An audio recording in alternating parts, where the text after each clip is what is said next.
ايه الجدل الكبير اللي داير اليومين دول حوالين موضوع شرب الخمر؟ في فئة طالعة كده بتقول ان شرب الخمر مش حرام، وعندهم دليل من القرآن. قبل ما اقولك التفاصيل ركز معايا كويس جدا في الكلمتين اللي هقولهم.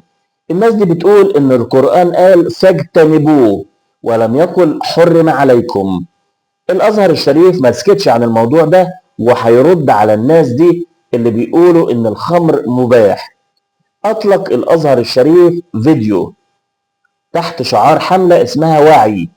الفيديو ده اتنشر عبر صفحة الأزهر الشريف الرسمية على مواقع التواصل الاجتماعي فيسبوك، وده في إطار جهود الأزهر المستمرة عشان يواجه التطرف الفكري ويفند الشبهات المثارة حول مصادر التشريع الإسلامي.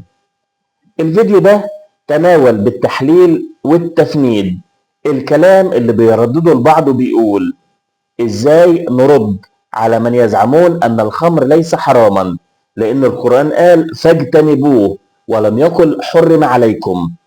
طبعا الكلام ده ممكن ينطلي على ناس كتير جدا عادية، هيقول لك ده القرآن قال فاجتنبوه وما قالش حرم عليكم، ولو كان هي حرام كان قال حرم عليكم.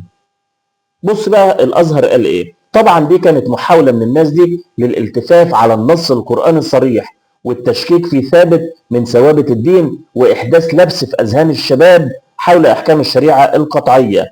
ردا على هذه الشبهه رد عليها الدكتور ابو اليزيد سلامه، مدير عام شؤون القران الكريم في الازهر الشريف والباحث في الامانه العامه لهيئه كبار العلماء. اوضح عدد من الحقائق اللغويه والشرعيه اللي بتثبت ان الامر بالاجتناب من الله سبحانه وتعالى في القرآن بيحمل اعلى درجات التحريم، بل هو ابلغ واقوى من لفظ حرم عليكم نفسه، وتناول الشبهة بالحجة والدليل العقلي. اكد الدكتور سلامة ان القاعدة المستقرة في لغة العرب واصول الفقه بتقرر ان الامر بالاجتناب يفيد التحريم القطعي، اذ ان الاجتناب يعني الابتعاد الكلي وعدم الاقتراب مطلقا، وهو ما ينسجم مع خطورة الخمر وما تسببه من أضرار جسيمة بالعقل والدين والمجتمع. الأمر اللي جعل تحريمها من الأحكام الثابتة التي لا تقبل تأويل ولا تشكيك.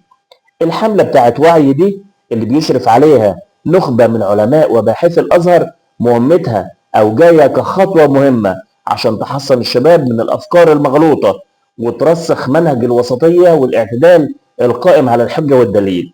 بتتضمن الحملة سلسلة فيديوهات قصيرة بتنشر عبر المنصات الرقمية الرسمية للأزهر بهدف تعزيز الثقة في مصادر التشريع الإسلامي وحماية المجتمع من دعوات التشكيك في الثوابت الدينية. بعد إذنك اعمل لايك للفيديو واعمل مشاركة عشان يوصل لغيرك.